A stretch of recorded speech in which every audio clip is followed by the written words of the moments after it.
Chapter 7. Solomon's Road. Outside the cavern we halted, feeling rather foolish. "I am going back," said Sir Henry. "Why?" asked Good. "Because it has struck me that, what we saw, may be my brother." This was a new idea, and we re-entered the place to put it to the proof. After the bright light outside, our eyes, weak as they were with staring at the snow, could not pierce the gloom of the cave for a while. Presently, however, they grew accustomed to the semi-darkness, and we advanced towards the dead man. Sir Henry knelt down and peered into his face. "Thank God," he said, with a sigh of relief, "it is not my brother." Then I drew near and looked. The body was that of a tall man in middle life with aquiline features, grizzled hair, and a long black mustache. The skin was perfectly yellow, and stretched tightly over the bones. Its clothing, with the exception of what seemed to be the remains of a woolen pair of hose, had been removed, leaving the skeleton-like frame naked. Round the neck of the corpse, which was frozen perfectly stiff, hung a yellow ivory crucifix. "Who on earth can it be?" said I. "Can't you guess?" asked Good. I shook my head. "Why, the old Dom, José de Silvestre, of course. Who else?" "Impossible," I gasped. "He died 300 years ago." "And what is there to prevent him from lasting for 3,000 years in this atmosphere, I should like to know?" asked Good. "If only the temperature is sufficiently low, flesh and blood will keep fresh as New Zealand mutton forever, and heaven knows it is cold enough here. The sun never gets in here, no animal comes here to tear or destroy. No doubt his slave, of whom he speaks on the writing, took off his clothes and left him.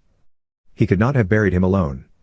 Look," he went on, stooping down to pick up a queerly shaped bone scraped at the end into a sharp point. "Here is the cleft bone that Silvestre used to draw the map with." We gazed for a moment astonished, forgetting our own miseries in this extraordinary and, as it seemed to us, semi-miraculous sight. "Eh," said Sir Henry, "and this is where he got his ink from," and he pointed to a small wound on the Dom's left arm. "Did ever man see such a thing before?" There was no longer any doubt about the matter, which for my own part I confess perfectly appalled me. There he sat, the dead man, whose directions, written some 10 generations ago, had led us to this spot. Here in my own hand was the rude pen with which he had written them, and about his neck hung the crucifix that his dying lips had kissed. Gazing at him, my imagination could reconstruct the last scene of the drama, the traveler dying of cold and starvation, yet striving to convey to the world the great secret which he had discovered, the awful loneliness of his death, of which the evidence sat before us. It even seemed to me that I could trace in his strongly marked features a likeness to those of my poor friend Silvestre, his descendant, who had died 20 years before in my arms, but perhaps that was fancy. At any rate, there he sat, a sad memento of the fate that so often overtakes those who would penetrate into the unknown, and there doubtless he will still sit, crowned with the dread majesty of death, for centuries yet unborn, to startle the eyes of wanderers like ourselves, if ever any such should come again to invade his loneliness. The thing overpowered us, already almost perished as we were with cold and hunger. "Let us go," said Sir Henry in a low voice. "Stay, we will give him a companion," and lifting up the dead body of the Hottentot Ventvogel, he placed it near to that of the old Dom. Then he stooped, and with a jerk broke the rotten string of the crucifix which hung round to Silvestre's neck, for his fingers were too cold to attempt to unfasten it. I believe that he has it still. I took the bone pen, and it is before me as I write. Sometimes I use it to sign my name. Then leaving these two, the proud white man of a past age, and the poor Hottentot, to keep their eternal vigil in the midst of the eternal snows, we crept out of the cave into the welcome sunshine and resumed our path, wondering in our hearts how many hours it would be before we were even as they are. When we had walked about half a mile we came to the edge of the plateau, for the nipple of the mountain does not rise out of its exact center, though from the desert side it had seemed to do so. What lay below us we could not see, for the landscape was wreathed in billows of morning fog.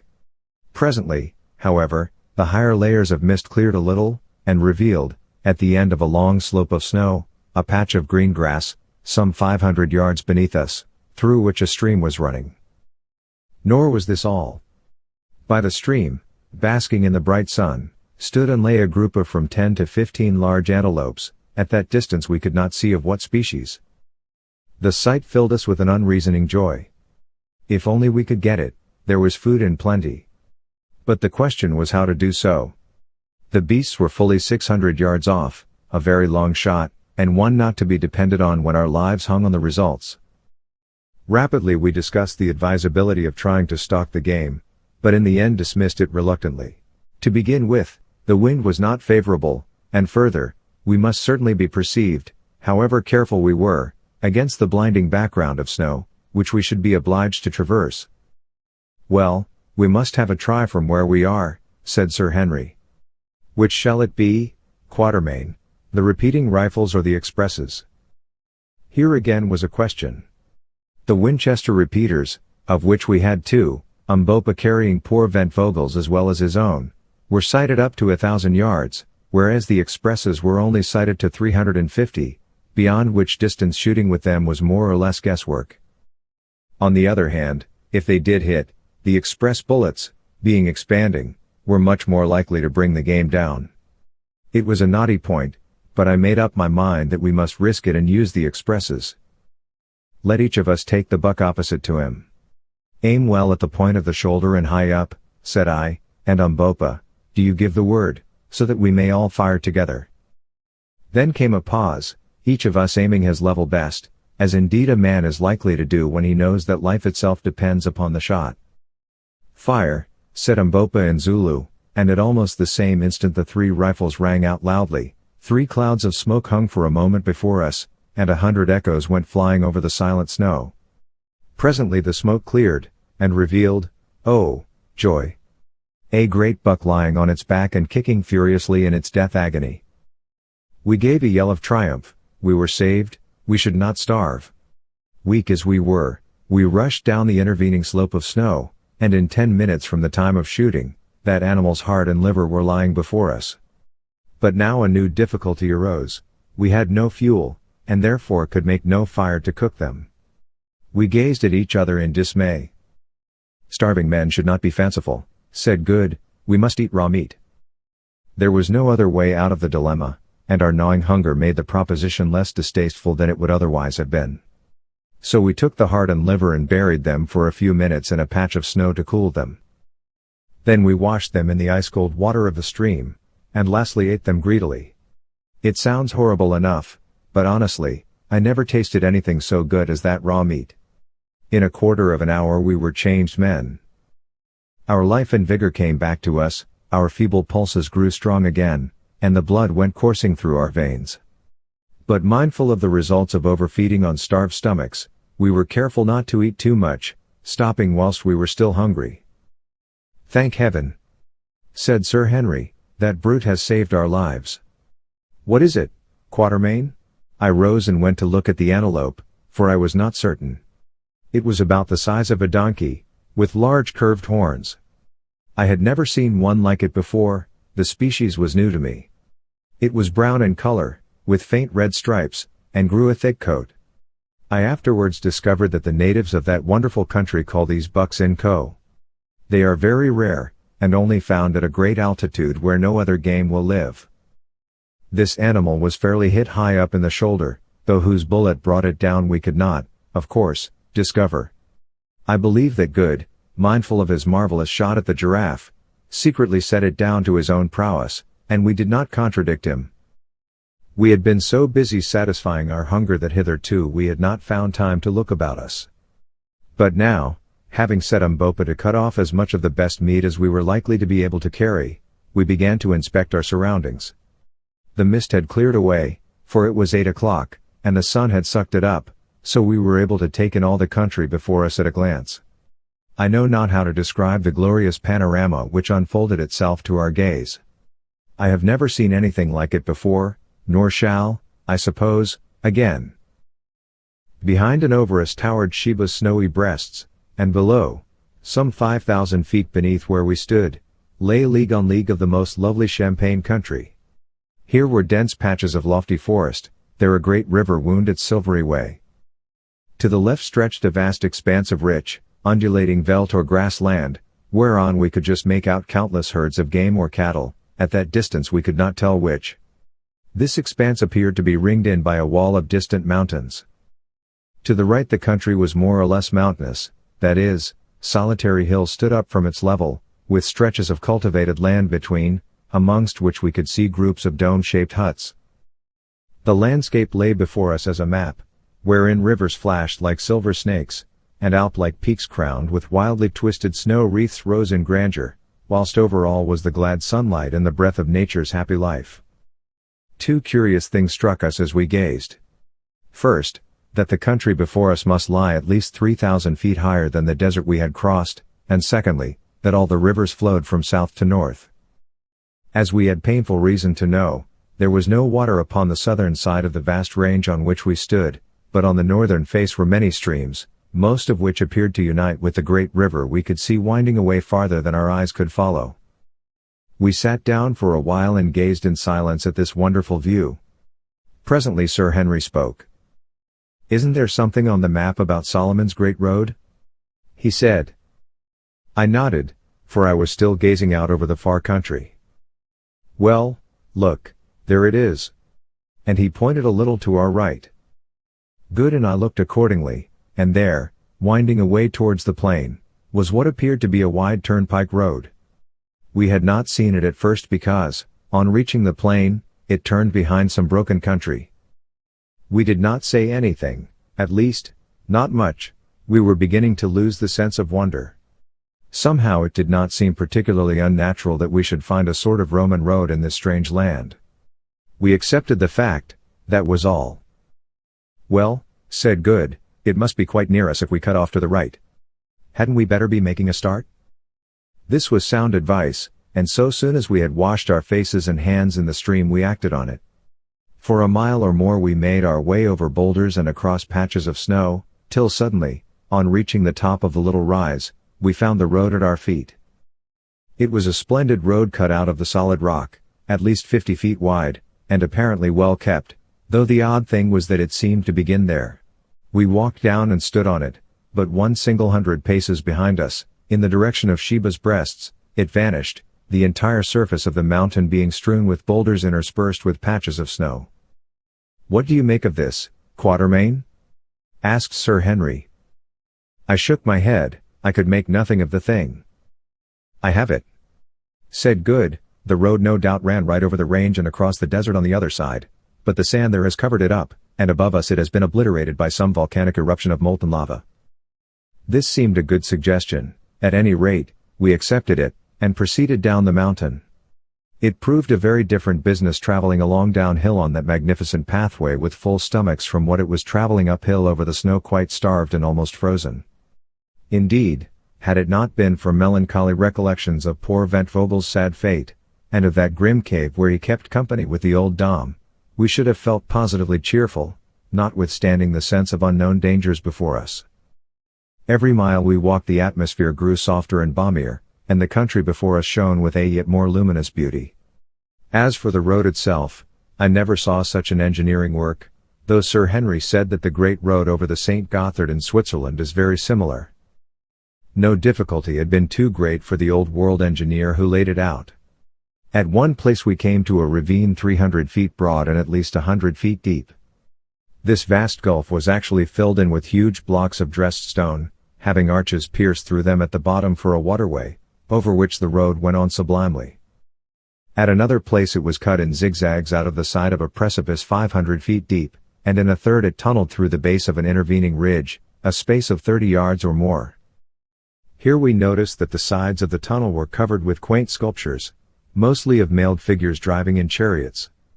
One, which was exceedingly beautiful, represented a whole battle scene with a convoy of captives being marched off in the distance. "Well," said Sir Henry, after inspecting this ancient work of art, "it is very well to call this Solomon's Road, but my humble opinion is that the Egyptians had been here before Solomon's people ever set a foot on it. If this is an Egyptian or Phoenician handiwork, I must say that it is very like it."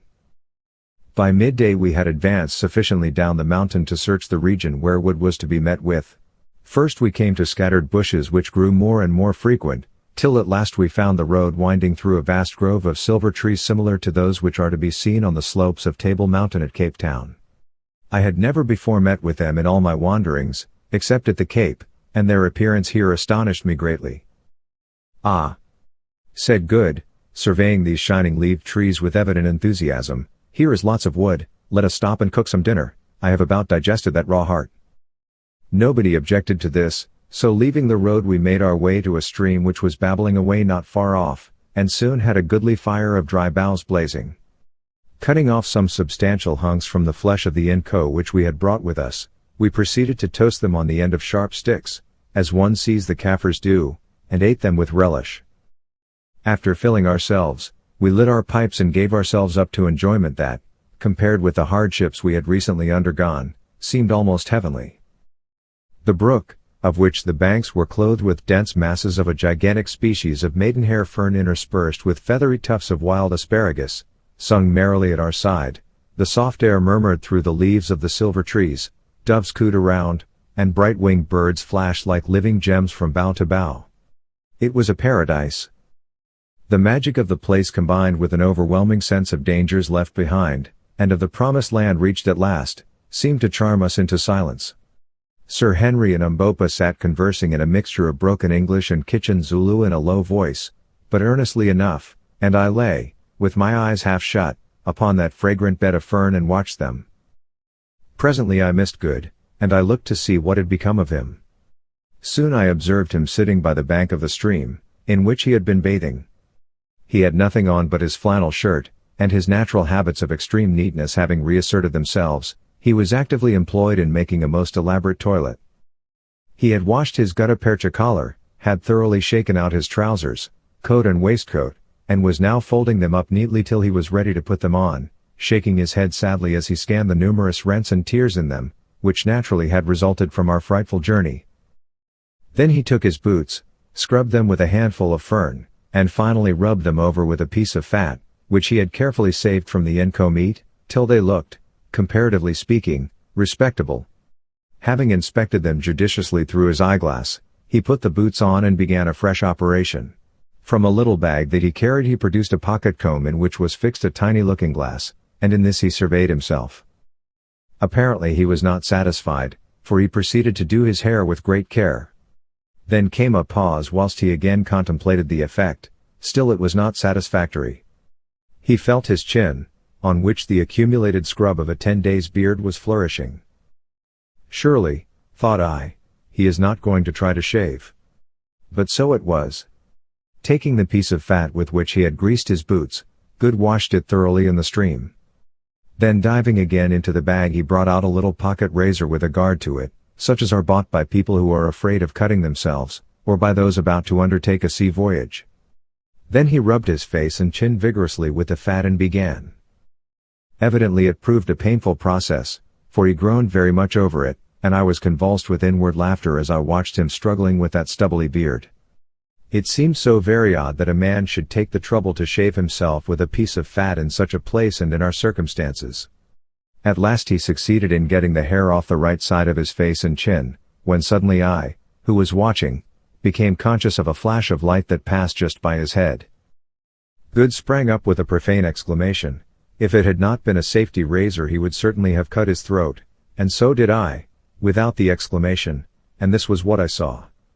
Standing not more than 20 paces from where I was, and 10 from Good, were a group of men. They were very tall and copper-colored, and some of them wore great plumes of black feathers and short cloaks of leopard skins. This was all I noticed at the moment.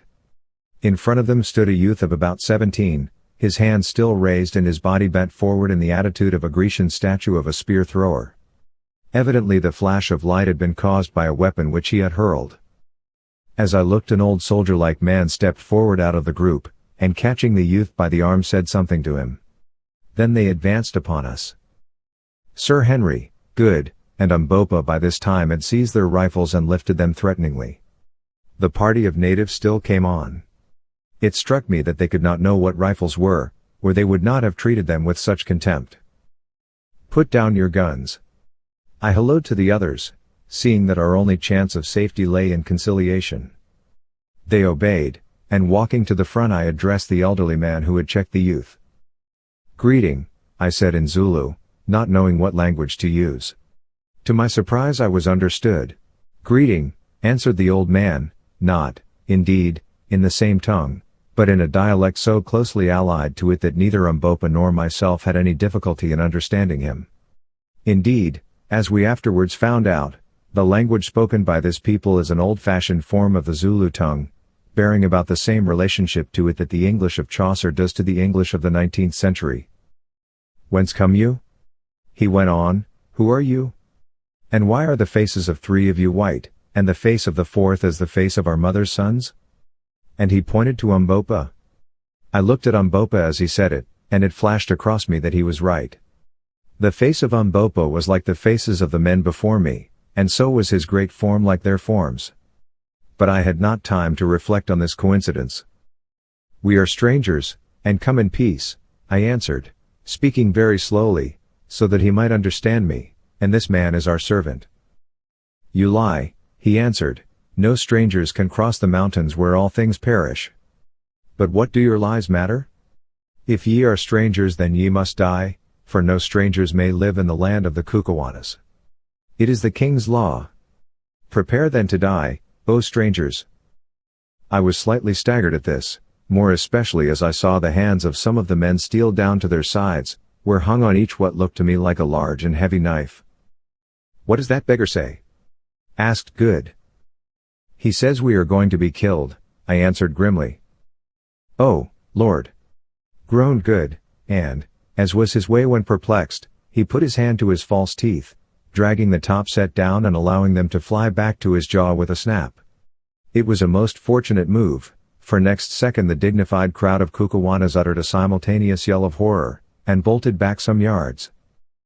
What's up? Said I. It's his teeth, whispered Sir Henry excitedly. He moved them. Take them out, Good, take them out. He obeyed, slipping the set into the sleeve of his flannel shirt. In another second curiosity had overcome fear, and the men advanced slowly. Apparently they had now forgotten their amiable intention of killing us.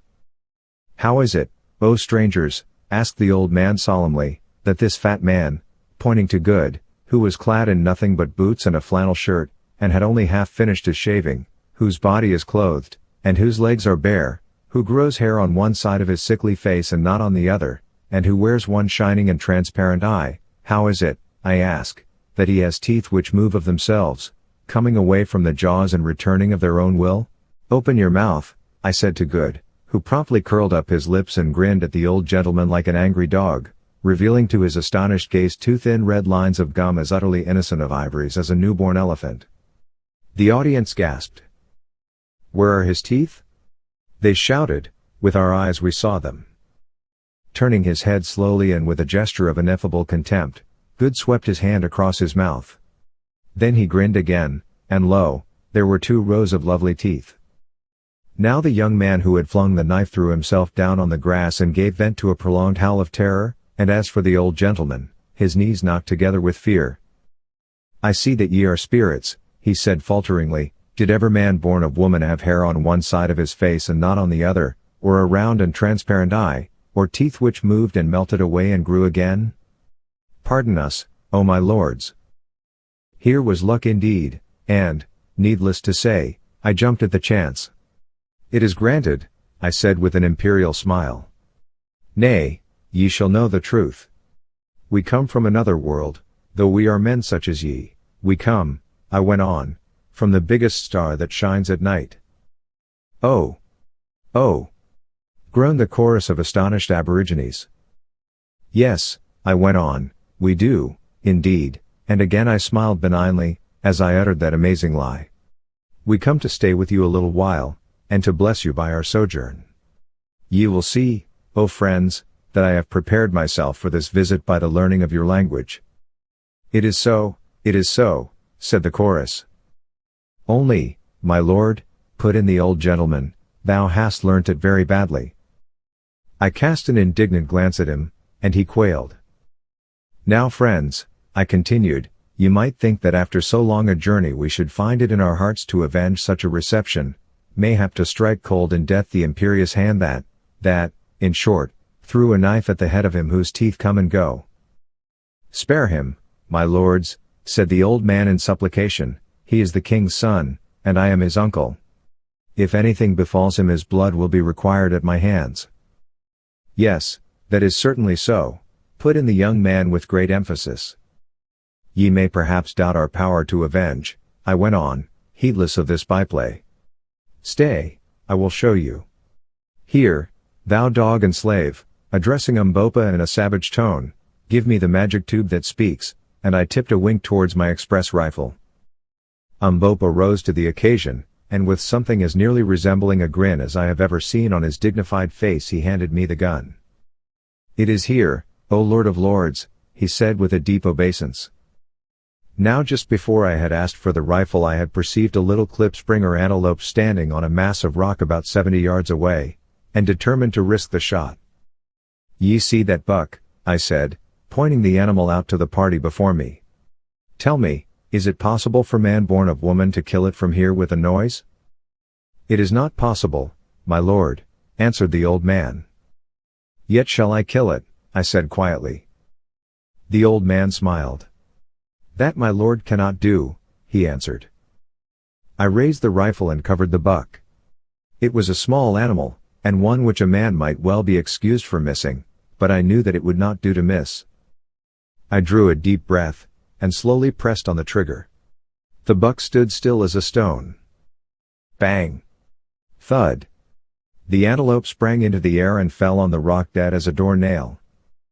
A groan of simultaneous terror burst from the group before us. If you want meat, I remarked coolly, go fetch that buck. The old man made a sign, and one of his followers departed, and presently returned bearing the klipspringer. I noticed with satisfaction that I had hit it fairly behind the shoulder. They gathered round the poor creature's body, gazing at the bullet hole in consternation. Ye see, I said, I do not speak empty words. There was no answer. If ye yet doubt our power, I went on, let one of you go stand upon that rock that I may make him as this buck. None of them seemed at all inclined to take the hint, till at last the king's son spoke. It is well said. Do thou, my uncle, go stand upon the rock. It is but a buck that the magic has killed. Surely it cannot kill a man. The old gentleman did not take the suggestion in good part. Indeed, he seemed hurt. No. No. He ejaculated hastily, my old eyes have seen enough. These are wizards, indeed. Let us bring them to the king. Yet if any should wish a further proof, let him stand upon the rock, that the magic tube may speak with him. There was a most general and hasty expression of dissent. Let not good magic be wasted on our poor bodies, said one, we are satisfied. All the witchcraft of our people cannot show the like of this. It is so, remarked the old gentleman, in a tone of intense relief, without any doubt it is so. Listen, children of the stars, children of the shining eye and the movable teeth, who roar out in thunder, and slay from afar. I am Infidus, son of Kapha, once king of the Kukuana people. This youth is Skraga. He nearly scragged me, murmured Good. Skraga, son of Twala, the great king, Twala, husband of 1,000 wives, chief and lord paramount of the Kukuanas, keeper of the great road, terror of his enemies, student of the black arts, leader of 100,000 warriors, Twala the one-eyed, the black, the terrible. So, said I superciliously, lead us then to Twala. We do not talk with low people and underlings. It is well, my lords, we will lead you, but the way is long. We are hunting 3 days' journey from the place of the king. But let my lords have patience, and we will lead them. So be it, I said carelessly, all time is before us, for we do not die. We are ready, lead on. But Infidus, and thou Skraga, beware. Play us no monkey tricks, set for us no fox's snares, for before your brains of mud have thought of them we shall know and avenge. The light of the transparent eye of him with the bare legs and the half-haired face shall destroy you, and go through your land, his vanishing teeth shall affix themselves fast in you and eat you up, you and your wives and children, the magic tube shall argue with you loudly, and make you as sieves. Beware. This magnificent address did not fail of its effect, indeed, it might almost have been spared, so deeply were our friends already impressed with our powers. The old man made a deep obeisance, and murmured the words, "Kum kum," which I afterwards discovered was their royal salute, corresponding to the bayet of the Zulus, and turning, addressed his followers.